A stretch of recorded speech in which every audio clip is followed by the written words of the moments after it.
and his reintroduction into the show.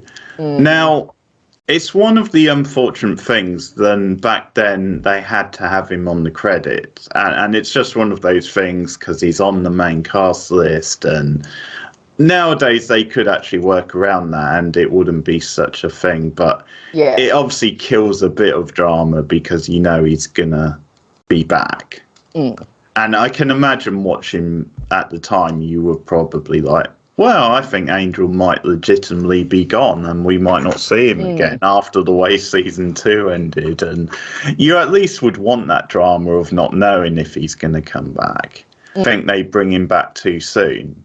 I think it would have been better to have bring him back a bit later, a bit more of a drama. And because I think once he comes back, you naturally start getting like the tension with him and Buffy, and is there gonna be a thing with them again this season? And it probably, although there's good stuff with Angel this season, Men's being a particular standout, I think it's one of my little nitpicks about the season. Then it just feels like their relationship has been a bit overplayed, and in some ways I would prefer if they just decided to be friends, or if they just had him involved here and there, and it didn't become a whole drama again.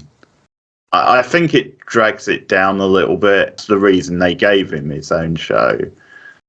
But yeah, I just think in a way I'm here more for the Scoobies, the relationships in this show, particularly when it comes to Buffy.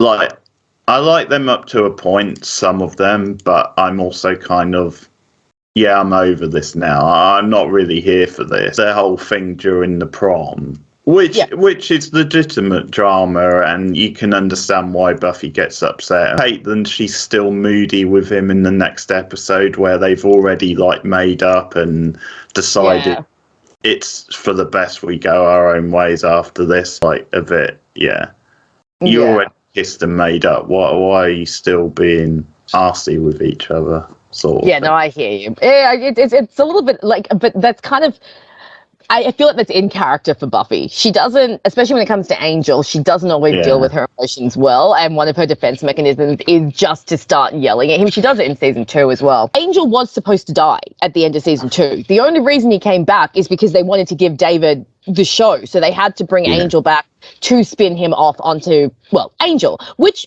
okay, fair enough. I don't mind that he came back at the end of like season 3 or episode 3 or whatever. I don't mind that he came back that early.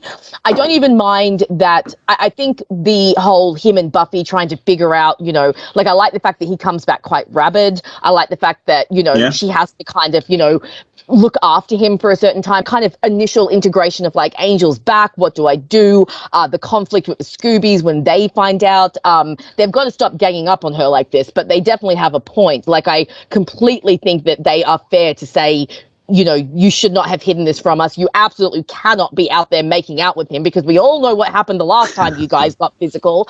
And I really love Giles's moment with her, where he basically says to her, what you haven't remembered is that Angel tortured me for hours. Right. The issue is, so season 2 gave us a great reason for why Buffy and Angel can't be together, because if he gets too close and they accidentally slip, he loses his soul, and then he turns into stalker, creepy boyfriend, psycho Edward Cullen, and it's like, that's bad, all right? And for the first half of season 3, that is the reason that, everyone's saying you can't be together, because he's going to go evil and kill everyone. And it's like, this is a really good, legitimate reason for you not to be together. And that all kind of culminates in Amends, when they have the big confrontation up on the hill, and Buffy's all like, I know everything that you did because you did it to me. And my thought is that right there should have been the end of the Angel relationship, because they've gotten to the point where, because they've acknowledged that they can't be together, because they cannot be close to each other, because that risk is always there. And it's not even just about the sex. Like, Jenny is sent to Sunnydale because Angel's already getting too happy. Like, he just being around Buffy in and of itself is a danger. So that would have been it. So what I think should have happened is I think after Amends, Buffy and Willow could have had a conversation where Willow's like, oh, so what's going on now? And Buffy could have been like, well, Angel's decided to go do some soul searching or something like that. Like, I think he should have left after Amends. And then what they could have done is brought him back for a few episodes, you know, bring him back when they need someone to talk to Faith. Maybe he could have popped up at the prom, and then that would have been that much sweeter for him to turn up at the prom for her. And then maybe he comes for the final battle and graduation day, and then he leaves for good. I don't think that Angel takes up as much space in season 3 as I remember him taking up. Like, he's actually even missing for several episodes, and at least in the beginning, you only, really see him like a few times.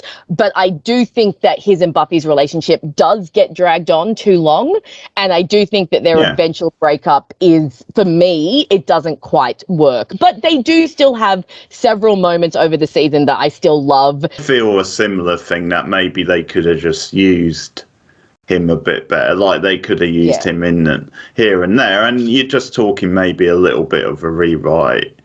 And because I actually do like the idea of Amends being his last proper episode, and maybe bring him back for the finale, like you said. Yeah, that's what I thought. And you know, it could have been a cool reveal, you know, when they're like, oh, who can we get to talk to Faith? And then all of a sudden it's like, oh, look, Angel's back, you know, to come in and talk to her. Yeah, they then sets up so much of what his own show's going to be. Absolutely. And I think just realistically, it's just one of these awkward things. Once they decided to have him back, he's obviously under contract. They're paying him a decent amount, so that they're probably going to want to have him stick around and be in like most episodes. So it's just one of those things that maybe the writers are sort of saddled with a little bit.